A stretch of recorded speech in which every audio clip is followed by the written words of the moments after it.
We are now recording this meeting, so please ensure that you do not share any personal or protected health information either verbally or in the chat. Speaking of the chat, we will be using that panel, the chat panel, to manage questions. So if you have something to share or ask, please click the chat button at the bottom of your screen to type those in as you have them. And we will respond to questions periodically throughout the presentation and at the end. And of course, if you do have a question or a comment, please feel free to come off mute and raise your hand, and we can talk with you that way. If you need a closed captioning option, you can click the CC button at the bottom of your screen and turn on or off closed captioning. And lastly, at this time, the department is not allowing external use of AI note-taking bots in our meetings without an advance accommodations request. If that is something that you need, please email the email address listed at the bottom right of this screen.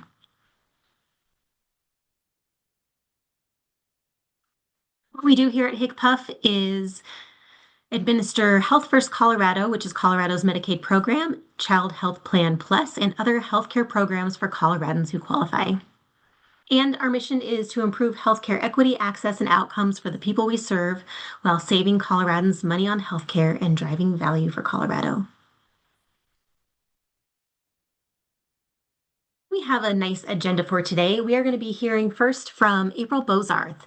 She is the section manager of the member contact, or she is a section manager here with our Medicaid operations office. I got my acronym mixed up for a second. And she's going to be talking with us about the Member Contact Center, providing kind of an overview and maybe answering some questions about what they do there. And then I'm so happy that we have our second monthly showcase and share feature. Mary Desta with Integrated Transition Care is going to be showcasing some of their agency's work.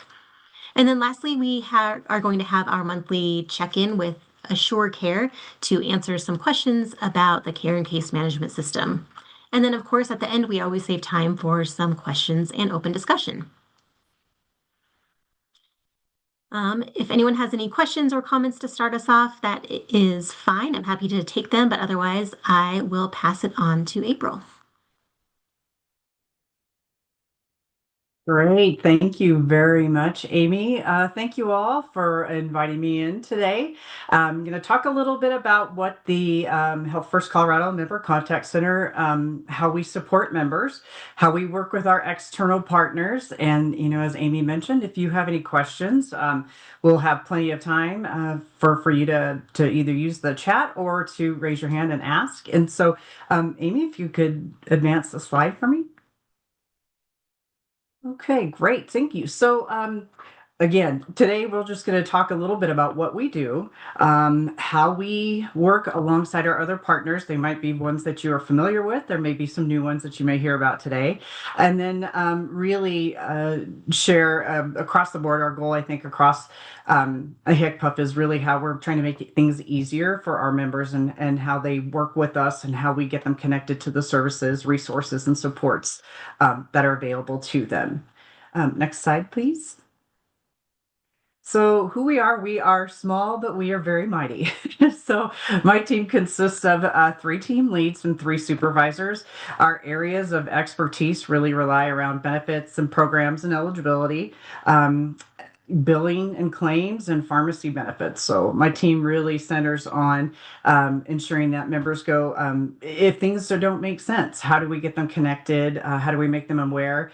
My favorite part of that is how we educate, guide, and inform members. So oftentimes members will call us and just need some guidance on who to speak to, where to go to, and how to go about getting some things, their care needs met. So the next slide.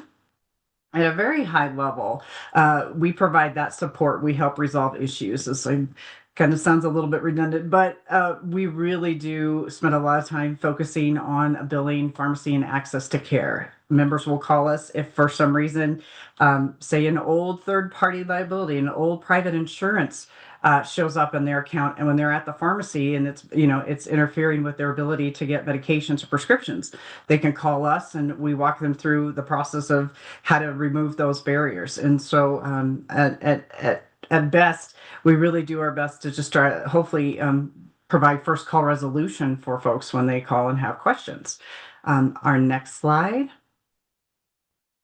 So, as I said, we help members find providers. We also get them connected with care coordination. So we work very closely with our regional area organizations, and so getting people tied and connected to those folks that can help coordinate benefits, even coordinate providers. So many of our members may have various providers that they need to see. So we connect them with their RAIs is our acronym for them, and get them just so that everybody's talking and everybody has got the best interests of members in mind.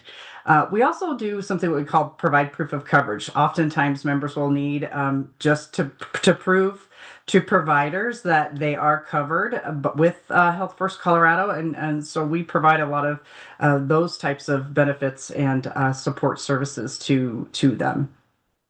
The next slide. We frequently connect members to counties. So I have another slide in here that kind of says, well, where does the MCC fit? How do we work with the counties? So counties are really oversee the eligibility piece for Medicaid and for waivers, well, in our case management agencies. So once a member is approved or qualifies for Medicaid, then that is really kind of where they come over here to the member contact center. We can talk to them about what their benefits are covered, what services are available to them, how to get them connected to those. And we can also help them, provide information around approval or denial of benefits. We get a lot of calls for, hey, I didn't realize that this particular service needed a prior authorization. Who do I go to? Who do I work with? And so we walk members through those parts and pieces of here's really where it starts. You're going to want to talk with your provider, and your provider has some responsibility and accountability to ensure that that part and piece gets done. Oftentimes, we're just trying to connect those the gaps there, if you will. As I mentioned earlier, we guide members to other resources such as their RAIs. We work very closely with our peak help desk. So our peak help desk agents assist members with getting access into their peak accounts, connecting cases if for some reason they're on multiple cases, and maybe 2 out of the 3 are showing active for whatever reason. The peak help desk can help our folks navigate that. And then we also work very closely with them on how they can access their benefits a little bit faster and get answers to questions through the Health First mobile application. So the next slide. As I also mentioned, most common member issues that my staff and our team assist members with is billing. We often, I would say that our top call driver outside of am I covered or hey, I lost coverage or am I eligible is around billing, unfortunately. And so what we find in most cases, providers use third-party billing, and they will send bills to members that for Medicaid members that they shouldn't. So we'll walk members on through how to ensure that they're not paying for those things out of pocket, making sure that claims are getting resubmitted. And recently we've been working very closely with our internal partners for provider relations, which is resulting in a reduction of folks being billed or balanced bill. You might be able to hear that or might have experienced that in your daily operations here. So I'm very proud about that because it's taken us a while to get here. And I think as we've worked through that process, we are really refining and trying to get things at the root cause. So that's been super exciting. We just haven't had a whole lot of insight into that. As I mentioned, issues like with accessing medication. So sometimes members may be guided by a provider to increase a dosage, which would then cause them to utilize their monthly medications maybe a little bit faster, and they run into refill issues. So we work with members on how do we overcome that? And it's usually with our pharmacy or internal pharmacy liaisons, and of course with providers. We are really member facing. We don't spend a lot of time talking with providers because we do have a separate team that does that. But the information that we are able to share through the members' eyes, the members' perspective, is really making strides in how do we reduce that confusion, or here's the steps that we need to ensure that members are aware of in the event they fall into an issue where, like you said, they had to, increase the medication, and now they've run out, and now they've been denied at the pharmacy because their utilization isn't at the percentage where it needs to be, where they can refill. So we do talk a lot about questions about what services are covered. Like you and I, if we have private insurance, we could call a Cigna or a Kaiser or United Healthcare and say, my provider's been discussing this particular service or this procedure, is that covered? And so we help members navigate around that as well. And really, it is. We try to make sure that members aren't necessarily being asked to do what a provider's responsibility is, but we help them navigate that too. And then, not knowing who to call for help, we really strive to inform our members when they do call and let them know, hey, did you know that this is a resource that's available to you, and this is how you access that, and really just trying to clarify and help folks navigate what can be very complex in terms of, well, I've called so and so and they said for me to call you. And so we try to minimize that the bounce around, if you will, as best as we can. So there's always room for improvement there for sure. On the next slide. And so how we help, again, we review benefits and coverage with members. We point our members to our Health First Colorado website. We provide resources such as the member handbook, which was a phenomenal resource for members that comes in English and in Spanish, and point members there. We get them connected to their rates. Again, some may not know who they are or are aware of the supports and services that are available through their regional area organizations. Again, we not only just try to refer or resolve, but we really try to identify what those root causes are so that the members don't continually run into issues every time they're trying to access care. Now, oftentimes we do have to provide just again that additional the additional reassurance in the form of that coverage, that provider coverage that proves that members were covered, even if it's current or if it was in the past. In terms of our billing efforts, we offer what are called provider notification letters. There are some providers that, may, like I said, inadvertently bill, or those that actually do purposely bill, and ensure that members know that they are not liable for those costs that are covered Medicaid services. And so that causes a lot of stress for a lot of our members. And a lot of what our agents do is really just provide some reassurance around, we're going to get this covered. We're going to ensure that it is. So it just alleviates some stress there for them. And then, of course, connecting members to our appropriate partners. As I said, in the next slide, let me just go there. I didn't mean to jump ahead. That would be examples of like the regional area organizations. We use organizations when we talk with members, even though they are called the regional area entities. They provide care coordination. So that's from a medical perspective and also behavioral.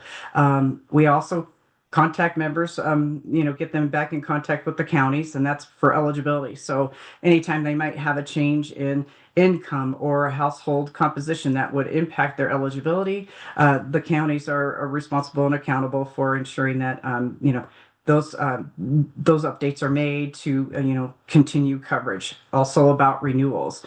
We're going to be working very closely with counties and folks, especially with, newly recent and upcoming changes to renewals and qualifications and eligibility and the work requirements due to the HR1 bill.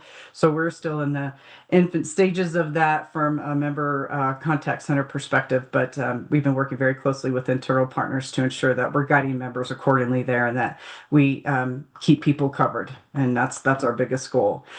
Providers, we can help members find providers. We also work very closely with our enrollment broker, and the enrollment broker is responsible and accountable for helping members assign a primary care provider or selecting a RAE. And so we make sure that members know, hey, once you've become eligible for Medicaid, and if you're new to Medicaid, let's make sure that within those 90 days that you get your primary care provider assigned, and the enrollment broker can help you do that, and also ensure that the RAE that you're also assigned to is accurate in the system. So really trying to create seamless pathways for folks for receiving supports and services. And then, of course, other services, we connect folks with their CMAs or their case management agencies, community resources such as United Way, which is 211, and also behavioral health services. We do have some members that may just have the behavioral health coverage, that safety net, and so we help and get folks connected to finding their services there. And then with NEMT, which is our non-emergent medical transportation, we work closely with our current vendor to ensure that people are, understand and know what the transportation resource and supports and services are available to them. The next slide. So if you've ever wondered, like, when do you refer somebody to the member contact center? Really, we pretty much take calls of every kind. Even members will call us even when they know that we aren't exactly who they need to speak to. They call us because they know we'll answer. And I will say in the last month, we averaged anywhere from well, here in the last couple of months, it's been very busy, and that was due to some other kind of issues. But on average, we are fielding anywhere from 500 to 700 calls per day, and that does not account to how many calls actually come into our queue. That's just with staffing and ability to get to those calls. We have a callback feature that allows to keep a member's place in line so that they don't have to hold live, and it saves their place in the queue, and that seems to we get very good feedback around that. But when to refer members to us when they have questions about those benefits or coverage, their billing concerns, anything with pharmacy or medication questions, anytime that they might need a new Medicaid ID card. They can also do that through the Health First Colorado mobile app, but we're always here to be able to help them get that ordered. And then again, if they're just unsure who they need to speak to, we make a point, we'll do our best to try to get folks connected to those. Even if we're not sure, we're going to find out. And my 3 supervisors and 3 leads have a running list of, hey, did you know this is a resource? And we need to update that so that members know that at least if we don't know who it is, we're going to absolutely do what we can to find out. Let's see, next slide. So kind of where the MCC fits. So we're really around that information problem solving and navigation, the RAISA, that care coordination, the counties do the eligibility and case management, of course, with our work with our CMAs with long-term care and eligibility and case management. We ensure that we get people to the right place, hopefully the first time. And so we spend a lot of time, like I said, just educating and informing members on, whom they need to speak to, how to get to those resources, and then, giving them additional information when they are transferred over or offered or transferred so that they, they don't get sent back directly to us, because oftentimes that happens, which I know it's just kind of hard to keep pace with what everybody does and not necessarily what they don't do, but again, getting folks to the right place the first time. And so just kind of as a summary of what we do, and it'll be the next slide, we really are that central support for members. And so again, we are really into helping resolve those issues and connecting members to the right partners the first time. We really strive for strong partnerships and faster resolution, and hopefully that results in fewer gaps in care for our members. I know billing is, like I said, is one of our biggest drivers, so we've been really closing the gaps there, and in that education, ensuring that members never pay out of pocket for things that are covered by Medicaid. That's our biggest thing. We don't want that to be a financial burden for folks, and so again, I feel that the work that we do is really all around that informing and educating, just getting people connected to what services and supports are available to them. And our goal really is to just get those issues that they may come across resolved in a timely manner. Time is precious for all of us, but also having that peace of mind knowing that they aren't obligated for things that we do cover. So that's a lot of it. I will say too, in the last probably 6 months, my team, this crew, have averaged out of a customer service survey score. We have survey scores that are offered to members at the end of or the beginning of every call that they can opt in or opt out of.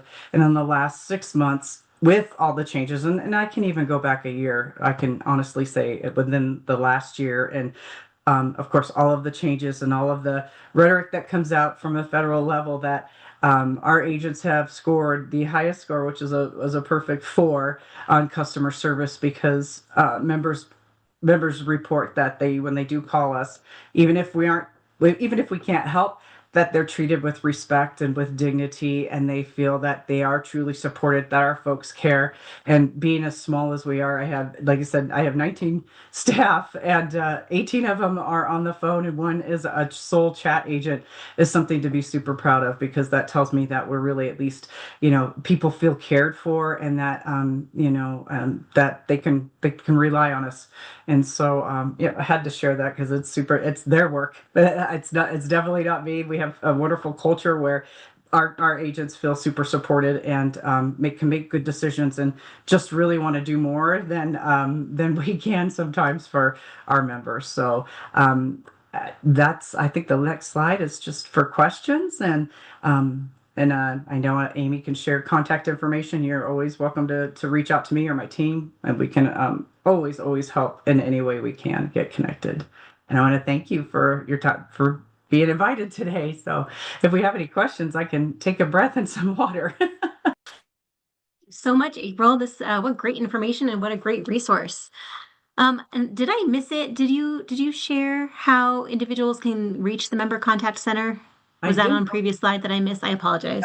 No, that's great. And actually, I can make sure. Yes, so most members do know how to get a hold of us, and I failed to put that on there. So my apologies. Our Okay. member contact center is open Monday through Friday from 8 a.m. to 4:30 p.m. I'll make sure I have the phone number out there for you so that you can access us. They can reach us through like chats, all of that. But we operate again from 8 to 4:45, but our call queues will end at 4:30, and that just gives us an opportunity to clear out those calls. The people can also reach us through I believe the mobile app is also There it connected is. to chat. Yes, yeah. So I can add that on there. So if you want to share that, Amy, we can absolutely do that. Yes, thank you, Tom. Yeah, Excellent. uh, that's my buddy right there. So always coming in. Excellent. Yes, Thank you. I'll make sure and get this information added to a slide, and then when we post this slide deck, it'll be updated for everyone. wonderful. Thank you. Well, what great information. Any questions from anyone right now? I have a question. This is April. I'm with SRDA here in Pueblo.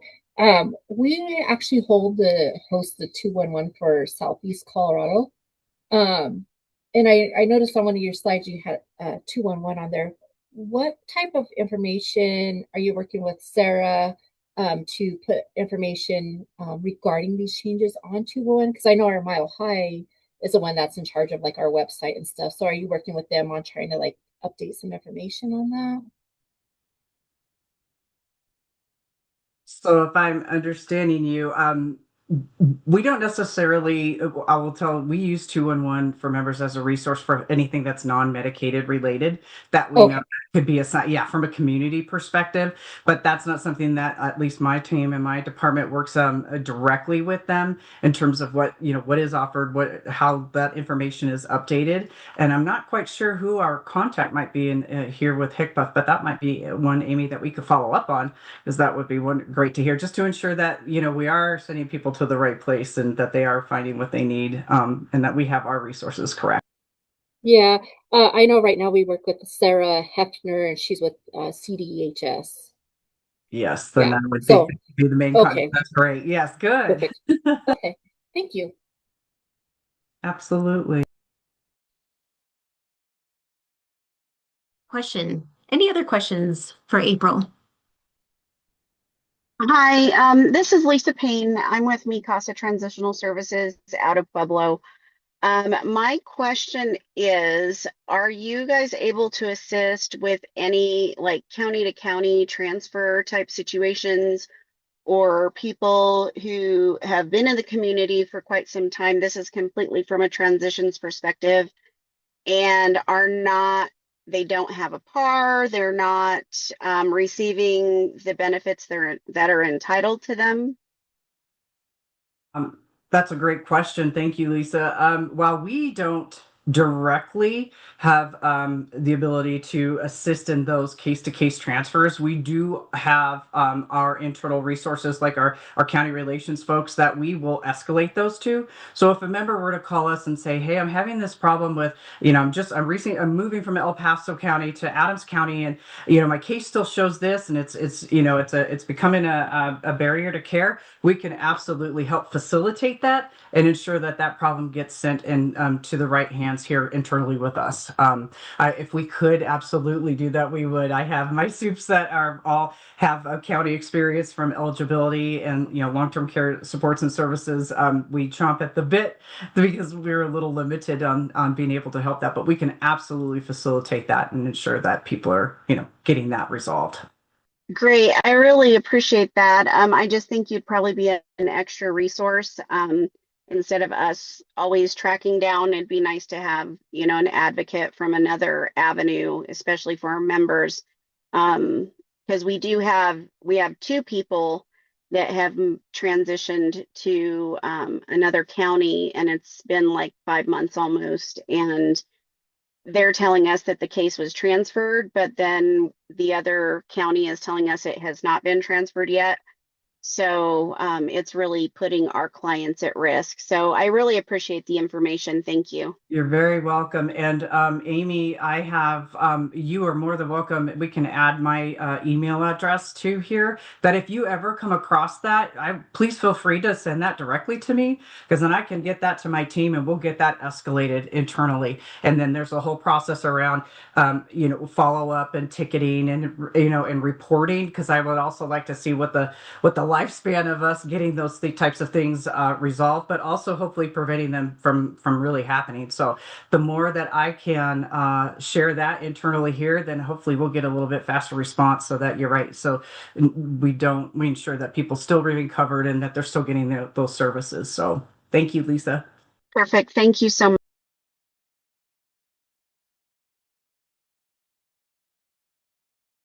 Any other questions for April?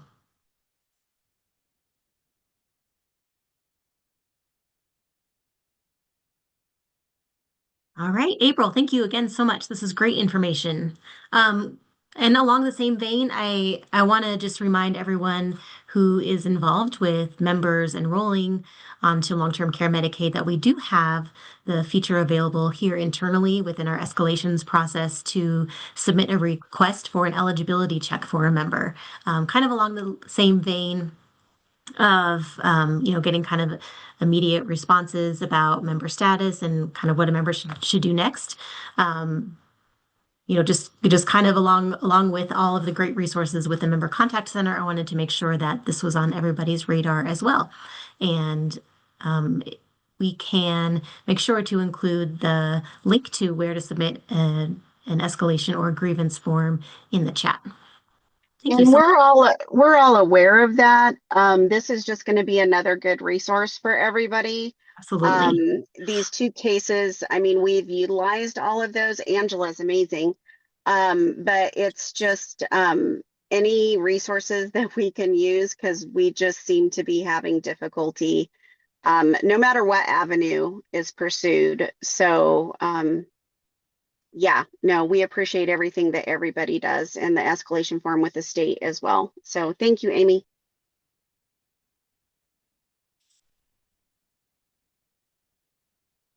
Anything else before we move on to our next agenda item?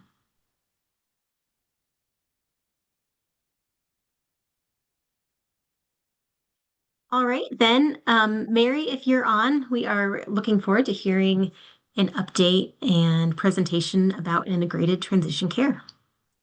Hi, everybody. My name is Mary Desta. I am Administrator for Integrated Transition Care. And today I'm here to showcase some of our best practices and also additional services that our agency and sister agencies provide. Next slide. Our best practices are focused on creating a streamlined process to provide a seamless transition for members. With this, we've created a task list that's organized by stage. What this has provided for us is that each transition coordinator knows what to do exactly. It's easier to train, and also it's easier to follow the process that a member is flowing through. We've created a task list, sorry, and we've broken it into 4 stages. We broke them from stage 1 to stage 4, and these stages start from the time a referral is received up until a member is discharged and from the SNF and is in the community and we're monitoring. Next slide, please. Our stage 1 starts from the second a referral is received up until voucher submission phase. If a member chooses to go into an apartment or a community living situation, we would submit a voucher. If a member chooses to be in an assisted living, then they would start at stage 1. This stage 1 is aimed, the goal for stage 1 is to initiate the transition process, establish rapport, gather required documents, and complete housing voucher. Once the housing voucher is completed, the member then transitions to stage 2. Stage 2 is where we have voucher application is submitted and lease assigned.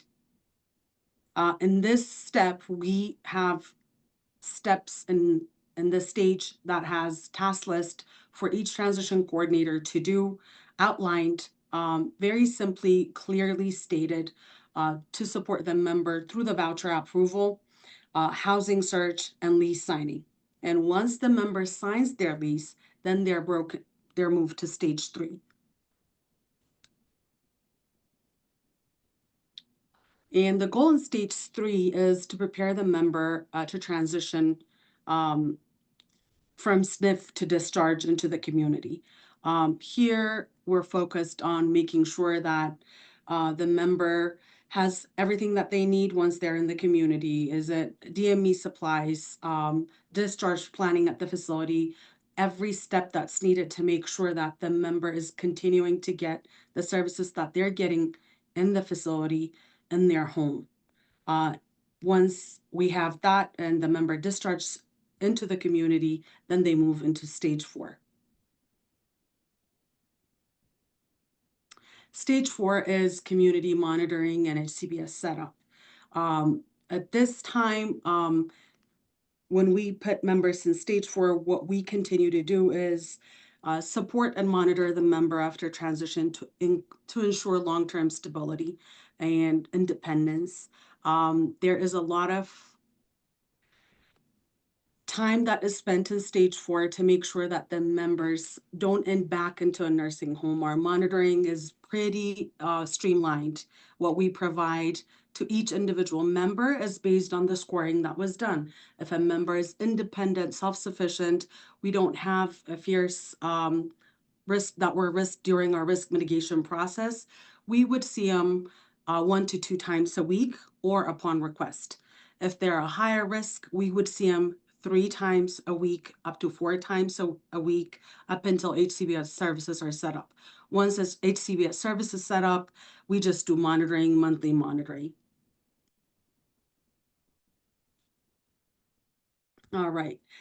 These next slide shows the additional services that are provided by our agency and our sister agencies. I forgot to include, we also have a pharmacy. It is called Apex Pharmacy. We provide pharmaceutical services out of our pharmacy. Our pharmacy is a little unique. We're not Walgreens or CVS or any other small pharmacy. We provide an intern-wind. We actually have a transition service within our pharmacy that is focused in reducing readmissions from a nursing home. So most of our referrals in there come from nursing home into making sure that the members or pharmacy customers are getting their medication continually because medication non-adherence is one of the biggest risk factors for readmission.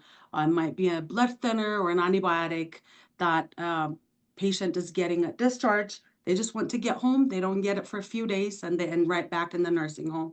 And we've created partnership for the last 5 years that we've been in business in providing that transition pharmacy services.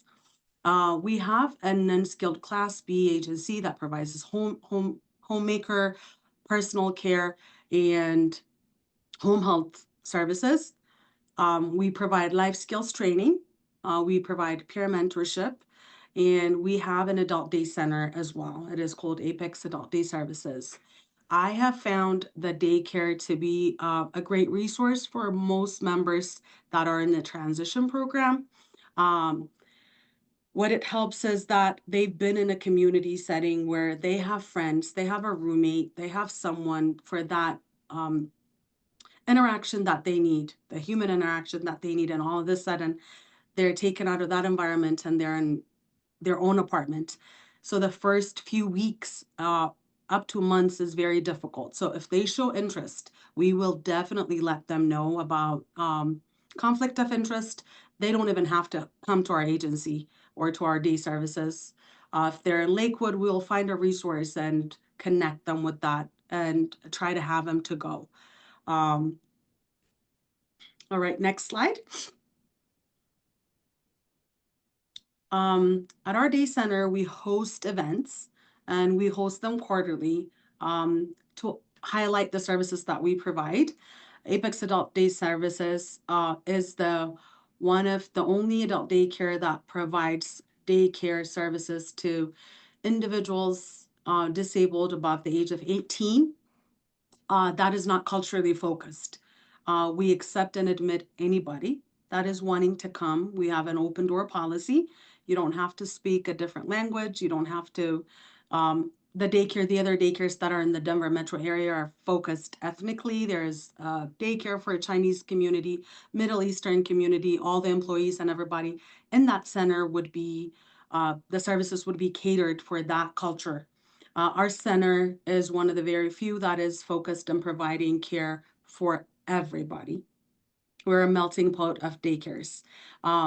This event that we hold every quarter kind of highlights the services that we do. It's usually around between 4 to 6, and we invite social workers in the area. We are in contract with the VA, veterans, and anyone that wants to come and see what we're all about. And our next event is June 16th at 4 o'clock. All right, next slide. Closing integrated transition care. As our name states, we want to integrate what is considered healthcare into one, and we want to provide and ensure a safe, efficient, and sustainable transition to help members remain successful in the community. All right, any questions for me? I think I'm done. Hey, thank you so much, Mary. That was all really good information. Any questions for Mary?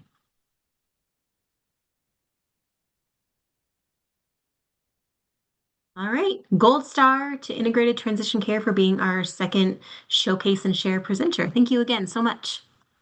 You're welcome. All right, I think we have our Assure Care partners on the line, and Vanessa and or Brianna, if you're ready, we can turn it over to you. Sounds good. I'm going to share my screen.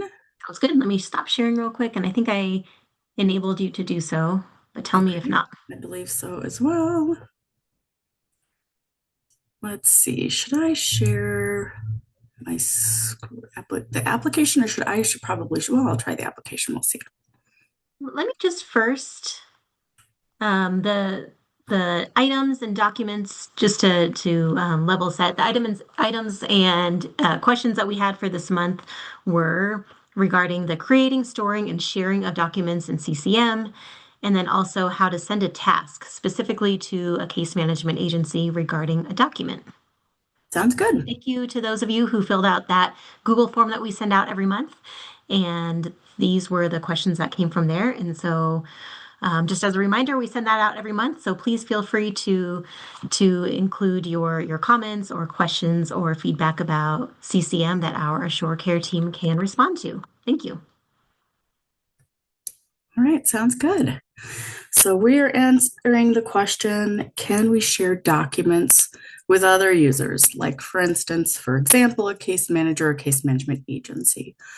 So I am sharing my screen and I'm showing you the training environment here for the CCM. So this is where you can go and sort of play around and do anything you want to do in the system to check and see how things work. And so I'm going to demonstrate this in the training environment. I'm going to show you how you can upload a document and how you can let someone know that you have uploaded a document if you wanted to make sure that they knew that and see that document. So I'm going to first go ahead and navigate to Cherry Cobbler. Cherry Cobbler is our member we're going to demo today. And you might perhaps be looking to upload some kind of document as you are taking care of maybe an assessment. And so we know that there are a number of different ways that you can upload documents, but we like you to upload them here mostly in page resources of the assessment. While we're doing this, I want to point out to you a really important and really valuable resource for you that's located on the Google Drive here. And that is a document that is called naming conventions. If you open this document up and zoom in because it's tiny, you can look here and figure out how you should name documents. And the nice thing is that it's organized by your role. So it's pretty easy for you to scroll through. And if you are an LCA or a TCA, then you can take a look at documents you are likely to upload. For instance, a release of information, it tells you where in the system you should upload that document and how you should title it so everybody knows what it is. So we can see here for an example for us, release of information, TCAs often upload this and they should upload it from the page resources of your transition coordination, community needs assessment, or risk mitigation plan assessment. And you should use the following naming convention: first name underscore last name underscore ROA or ROI underscore the name or person or agency, and then the date that it was signed. So I'm going to take a look here and do exactly that. I'm in the Transition Coordination Community Needs Assessment. I'm going to go ahead and navigate over here to Documents where I can attach a file. Now, I want to make sure that you guys know that you'll need to name your document first on your local drive before you upload it, because what's going to show in the system is not what I put in this field. Instead, it's going to be what I named the document on my local device. So I choose a file. You guys get to see all of my many documents here on my desktop. And you can see here that I have a document that I titled for Cherry Cobbler, ROI, agency, and then the date. So I'm going to choose that document. And you can see here the system tells me it was uploaded and I can kind of see it right here. And then I can go ahead and enter what the subject is and the date I received it. And then the first and last name of who sent it to me, and any notes I want to make. And I click upload. And now I'll see that this document is listed here in the coordination assessment under our page resources. However, I'm going to also navigate over here to activities and documents, and I'll see that this document also displays here. So the document center right here is sort of like a repository of every document that's uploaded in the member record, no matter where you uploaded it in the member record. So we want you to know that individuals who enter this record can see this document. Case managers who enter this record, they can see the document as long as they click on documents and take a look right here. But let's say I want the case manager to know that I uploaded this. So what I'm going to do is I'm going to scroll down here to care teams and let myself know who the case manager is. We can see here under care providers, we have the CMA agency that the member is associated with. We can see we have our TCA here. We can see we have maybe a nursing facility listed. But here under staff members, this is where we're going to see the individuals working with this member. Now, typically, you'll see quite a few individuals listed, perhaps historically. If you want to kind of clean up this view, you can click on active. And then that'll kind of clean it up so that any case managers who used to work with this member but who aren't anymore and are deactivated won't show. We want you to be able to see for historic purposes, but you can just sort it through to active. We can see here that Brianna is the case manager for the HCBS program and also for the nursing facility program. So you can take a look and see it's possible for someone to have two different case managers for two different programs. So you might want to make your decision based on that if they have a couple of programs going on. However, Brianna is the case manager for both. And so I'm going to send her a task. So what I'm going to do is I'm going to navigate to activities, and then I'm going to go to documents, and I'm going to open up this document. I'm going to click on it. It doesn't actually open up the document itself. To do that, I would have to go view or download. But this is the sort of documentation of the document. And then if I navigate over here to these three dots, I'll see that I have an option for a new task. I'm going to click on that, and now I'm basically just going to create a task. I can title it, look, I want you to see I uploaded this. Enjoy. I'm going to select my priority, whatever I think. My status is going to be assigned. And then my type, I can choose whatever type I think is appropriate. I think I'll pick follow-up because I think that sounds good. Now I can assign it to myself. It defaults as assigned to me, but I can click on the search and then I can just send this off to Brianna. Assign it to her, and now maybe I want her to look at it by, I don't know, tomorrow. Now I click save, and this task will be in Brianna's task list. Now, real quick, I'm going to assign it to me because I want you to be able to see it, but it was in Brianna's task list. So now, if I navigate to the tasks of the member record, I'm going to see this task listed right here. Look, I want you to see, right? Here's the task. So the task is in the member record and it will stay there. So anyone who comes in the member record will see the task. But also, I'm going to navigate to my task list and I'll show you that I now see this task.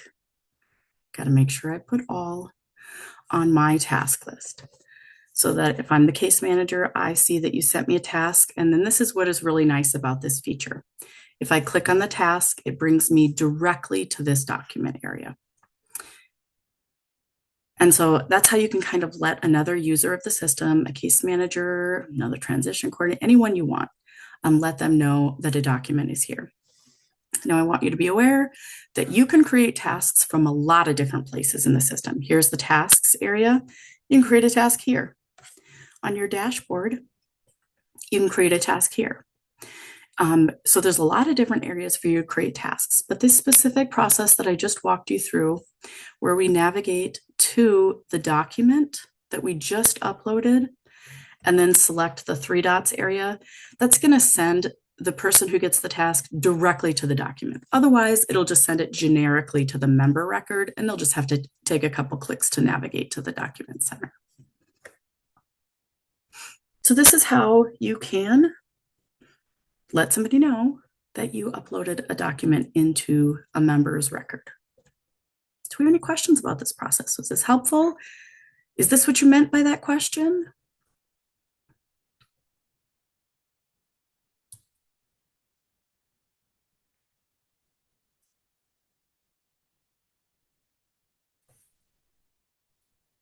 Thank you, Vanessa. Sure. And then was there another part you were going to also share on, or is that the entirety? I think that was it. I think there might have been some questions about some like eligibility questions. And so we were just going to basically help you figure out how to navigate to the health coverage record. But it's not as helpful for us to demonstrate that in the training environment because, of course, Cherry Cobbler doesn't exist. So she doesn't have any Medicaid eligibility for me to show you. Oh, that makes sense. Any questions for our Assure Care team? Well, we have them with us.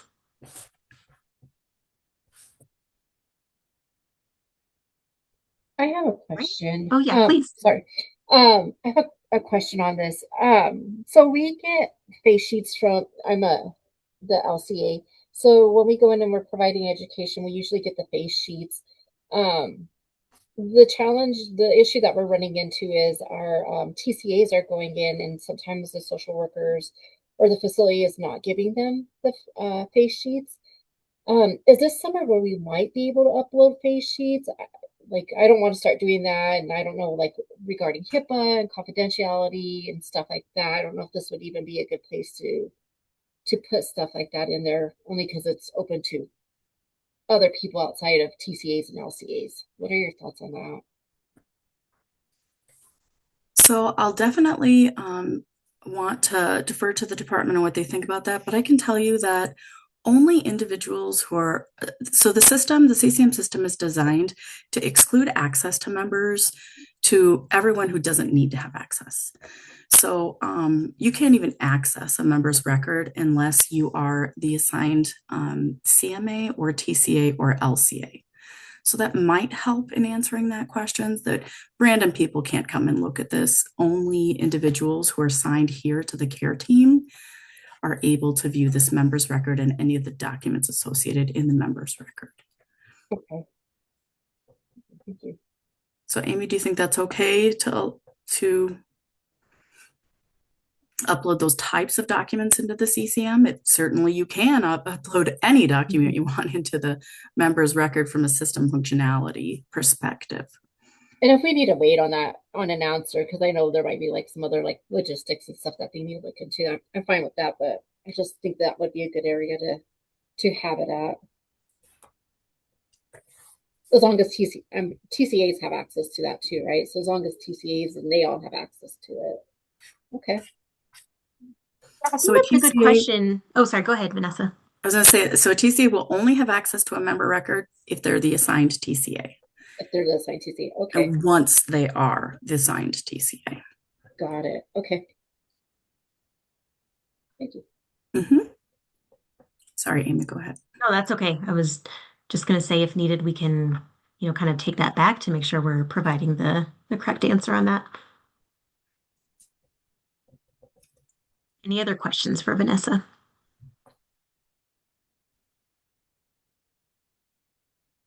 All right. Well, as always, Vanessa and Brianna, we really appreciate you and your guidance, and we'll see you again next month. We're very happy to help. Thanks all. Thank you. Share my screen again. Actually, the only slide we have left is just for general questions and open discussion.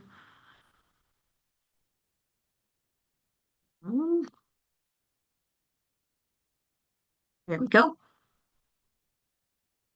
Walk-on items, anything anyone would like to discuss, ideas for future meeting topics. We're always happy to hear anything on anyone's mind.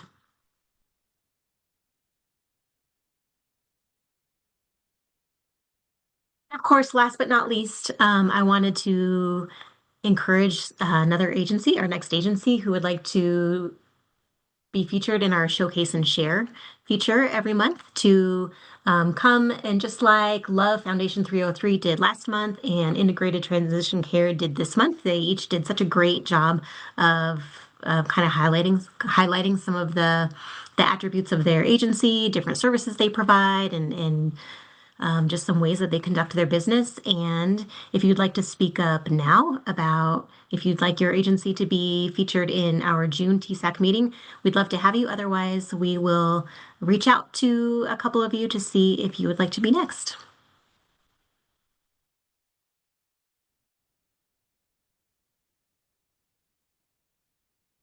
All right. Well, that wraps up our TSAC meeting for May. As always, we really appreciate you joining us. And if you have anything to say about what you'd like our future meetings to look like, we are open to hear your thoughts. Thanks, everyone. Have a nice afternoon.